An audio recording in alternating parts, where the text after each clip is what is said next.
মিয়া বাড়ির ছোট মিয়াকে তুই খুন খারাপের ভয় দেখাস, তোদের আমি খুন করে ফেলবো। আরাম চাচা, তোর এত বড় সাহস, আমার সন্তানের মুখে বন্দুক ধরেছিস? সুমন, বন্দুক নামা বলছি। তুমি থামো বাবা। প্রতি বছর মজুরি বাড়ানোর কথা বলে মিয়া বাড়ির লোকেরা একটা পয়সাও বাড়ায় না, প্রত্যেকবার গরিবের হক মেরে দেয়। গ্রামের লোক এই জন্যই কাজ বন্ধ করে বসে আছে, আর এখন আমাদের হক নষ্ট করার জন্য ওদেরকে ভাড়া করে এনেছে। আজ থেকে আমাকে হরতাল শুরু। আজ থেকে আমরা কেউ আর বড় মেয়ের খেতে কাম করো না। কাজ করবে না মানে? আমি বড় মেয়ের কথা মতো কাম করলে আমরা তো সবাই না খাই মরুম। যতক্ষণ আমাকে ডাল ভাতের ব্যবস্থা না হইব ততক্ষণ আমরা কেউ আর কাম করুন না। তোমরা যত মজুরি চাও আমি তো নিয়ে দেবো। এখন তোমরা কাজ শুরু করো। এরকম কথা আপনি আরো অনেকবার কইছেন আমার কাছে, আমরা আর আপনার কথা শুনুন না। তোমরা বোঝার চেষ্টা করো। তাকিয়ে দেবো ক্ষেতের দিকে, পুরো ফসল পেকে লাল হয়ে আছে, আর এদিকে বর্ষার পানিও চলে আসছে। আজ ফসল না কাটলে সব ফসল নষ্ট হয়ে যাবে। হোক নষ্ট, বড় মেয়ে আমাকে ভাতের কষ্ট দিয়া জীবন নষ্ট করে ফেলাইছে। এইবারের ফসল নষ্ট হতে দাও, তাইলে বুঝবো এই চাষারা কি জিনিস। ড্যাড, ওদের সাথে কথা বলে আর কোনো লাভ নেই। ওরা কি ভেবেছে ওরা আমাদের কাজ আটকে আমাদের কাছ থেকে বেশি টাকা আদায় করে নেবে? কখনো না। আমি পাশের গ্রাম থেকে লোক নিয়ে এসেছি। এই যাও, তোমরা ফসল কাটা আরম্ভ করো। খবরদার, ফসলে হাত দিলে কিন্তু খুন খারাপ হয়ে যাবো। কি? মিয়া বাড়ির ছোট মিয়াকে তুই খুন খারাপের ভয় দেখাস, তোদের আমি খুন করে ফেলবো। আরাম চাচা, তোর এত বড় সাহস, আমার সন্তানের মুখে বন্দুক ধরেছিস? সুমন, বন্দুক নামা বলছি। তুমি থামো বাবা। প্রতি বছর মজুরি বাড়ানোর কথা বলে মিয়া বাড়ির লোকেরা একটা পয়সাও বাড়ায় না, প্রত্যেকবার গরিবের হক মেরে দেয়। গ্রামের লোক এই জন্যই কাজ বন্ধ করে বসে আছে, আর এখন আমাদের হক নষ্ট করার জন্য ওদেরকে ভাড়া করে এনেছে। শুনে রাখো তোমরা, আজ যে অবস্থা আমাদের হয়েছে, কাল সে অবস্থা তোমাদের সবার হবে।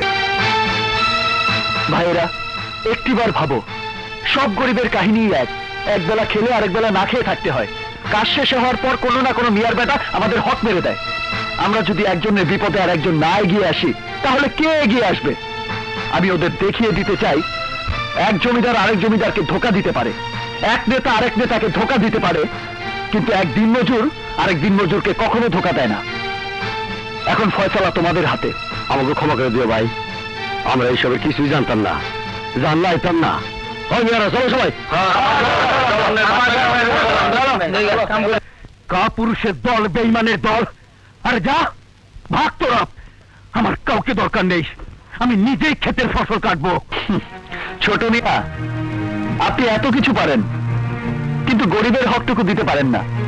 আরে অত্যাচার যদি করতেই হয় তাহলে পিঠের উপরে করেন, পেটের উপর কেন করেন?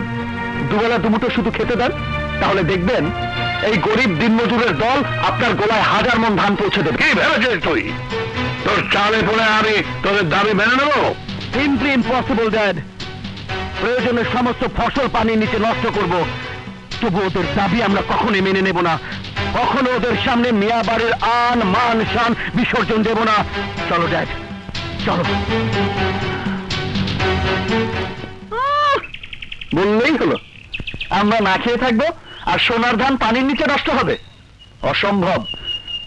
চলো ভাইয়েরা, হ্যাঁ, ফসল কেটে আমাদের মজুরি রেখে বাকি ধান মিয়া বাড়ির গোলায় দিয়ে আসি।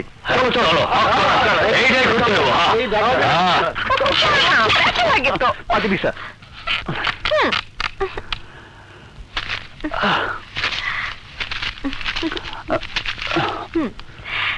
বস।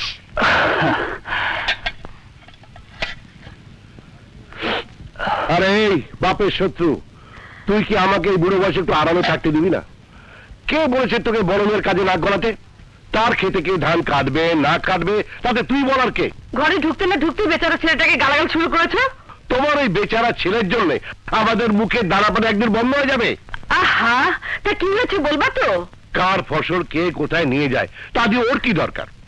অথচ তোমার ছেলে তার জন্য ছোট সাহেবের সঙ্গে হাতাহাতি করেছে, তার বুকে বন্দুক ধরেছে, শুধুমাত্র আমার মুখের দিকে চেয়ে বড় মেয়েকে ক্ষমা করে দিয়েছে। তা না হলে কি করতো? গুলি করে দিত। দেখোছো দেখোছো কেমন করে কথা বলে? ওর কারণে আমি মালিকের সঙ্গে দাঁড়িয়ে কথা বলতে পারি না, মাথা নিচু করে দাঁড়িয়ে থাকতে হয়। আরে তুই বুঝিস না কেন? ওরা খানদানি লোক, উঁচু ঘরের লোক। তাতে কি হয়েছে? কি হয়েছে? ওরা খানদানি বড় লোক দেখে তোমাকে খানদানি চাকরের মতো ওদের পার্টিতে কে বলেছে? তোমার এই কাজের জন্য মানুষ আমাকে কত টিটকারি দেয় তুমি জানো? মানুষের ঠাট্টা শুনে ইচ্ছে করে পুরো ঝাঁপ দিয়ে ডুবে মরি। আরে মানুষ যতই বলুক, তোর তো ভুলে গেলে চলবে না। আমরা দুবেলা দুমুড়ো যে খেতে পাচ্ছি, তাও ওই মিয়া সাহেবের করুণার জন্যে। করুণা? কিসের করুণা? খাবারের বদলে যে তুমি দিনরাত পরিশ্রম করছো সেটা তোমার মনে থাকে না? ওহ মমতা, তোমার ছেলেকে আমি আর কত বোঝাবো?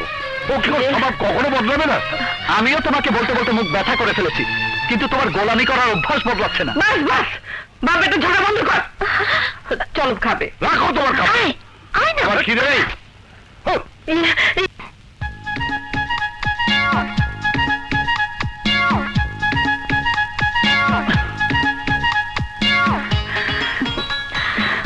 আচ্ছা, নিজেদের সব রাত হাতের উপর ছাড়তেছো কেন? ভাত কি দোষ করছে? চলো ভাত খাবা। চলো, এই বাড়ির খাবার আমি আর খাবো না। একবার বলেছি খাবো না। এখান থেকে কথা না বলে চুপচাপ চলে যাও। ভাইয়া, তুমি খাইতে যাবা কিনা কও? এই ঘরের খাবার আমার জন্য হারাম। কথা না বলে ভাগ এখান থেকে। তোমরা না খেলে আমরাও খাবো না। মনে আয়। বস, ঠিক বলছো মা।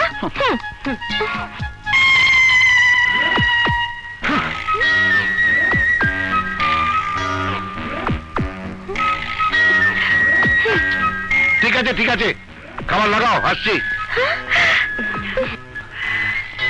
আচ্ছা আচ্ছা ঠিক আছে, খাবার লাগা, আমি আসছি। চলো মা, চল।